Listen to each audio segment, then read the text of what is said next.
الحمد للہ رب العالمین والصلاة والسلام علی نبینا محمد وعلی آلہ وصحبہ اجمعین۔ ہمارے ایک دوست سوال کرتے ہیں کہ میں نے یہ منت مانی تھی کہ میرا بیٹا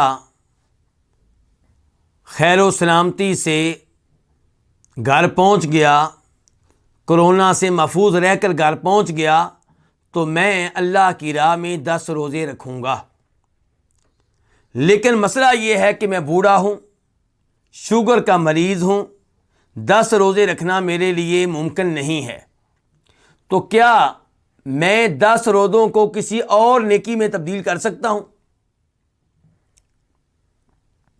تو گزارش یہ ہے کہ منت پوری کرنا یہ ایسی چیز ہے جسے شریعت نے واجب قرار دیا ہے، اور منت پوری کرنے والوں کی اللہ رب العزت نے تعریف کی ہے۔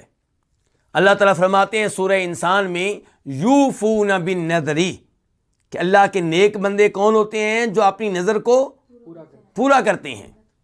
اور سورہ حج میں اللہ نے کہا وَلْيُوفُوا نُذُورَهُمْ کہ اپنی نظر کو پورا کرنا واجب ہے، جو نظر مانی ہے اسے پورا کرو۔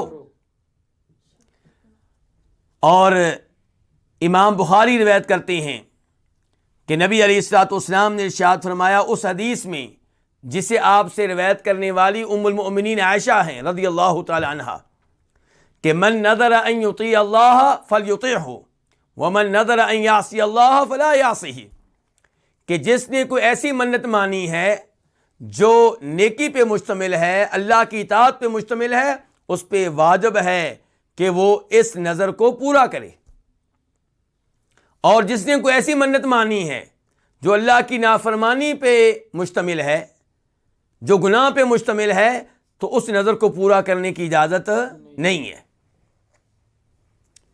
اگر کوئی انسان نظر مان لیتا ہے اور فوت ہو جاتا ہے تو اس کے وارثوں سے شریعت کی تقاضا کرتی ہے کہ آپ اس کی نظر کو پورا کریں۔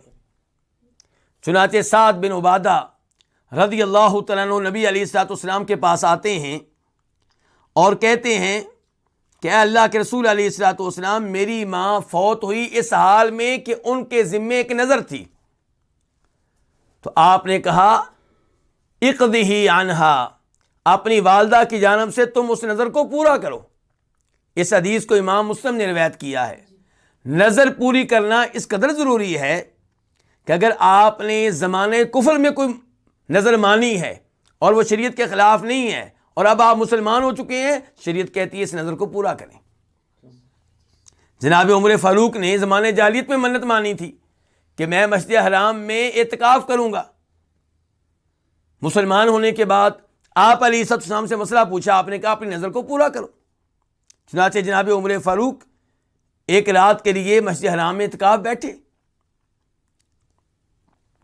اور اگر کوئی اپنی نظر پوری نہیں کرتا تو اس کو معلوم ہونا چاہیے کہ اللہ کے نبی علیہ السلام ارشاد فرماتے ہیں کہ یہ منافق کی نشانی ہے کہ معاہدہ کر کے معاہدہ توڑ دیتا ہے، وعدہ کر کے وعدے کی خلاف ورزی کرتا ہے۔